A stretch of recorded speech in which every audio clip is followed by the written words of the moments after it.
Hello folks, Norm the teacher here. It's time for another 3-minute introductory metalworking lesson. And all of these metalworking lessons, by the way, are in a playlist that I have named Metalworking Lessons on my channel, if you want to view the other dozens of them that I have. Okay, in today's video, I want to cover spindle bore diameter on a lathe. Okay, in a previous metalworking lesson, I described what the spindle is.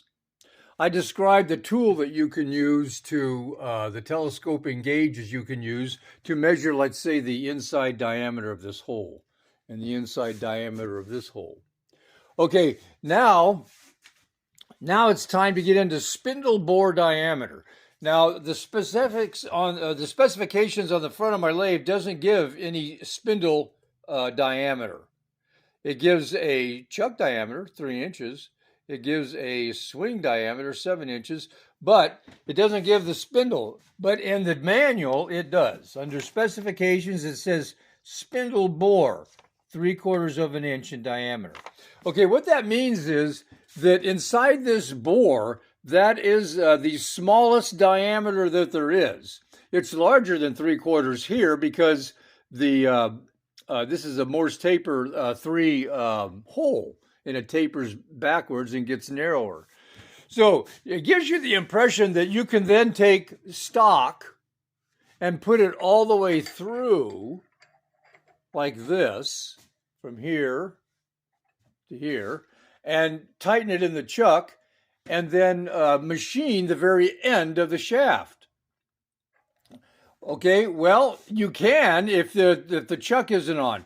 Here's what you have to watch out for. You have to also consider the diameter on the back of the chuck. Now, when they say chuck diameter of 3 inches, they don't mean this hole. They mean the whole diameter of this round chuck.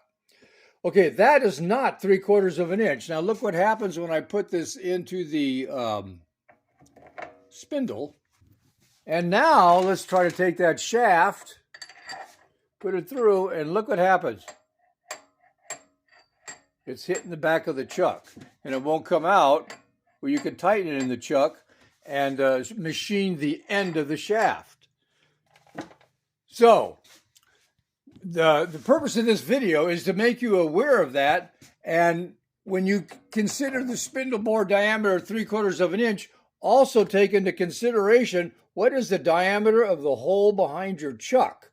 So you'll know if the stock that you have in mind will fit all the way through.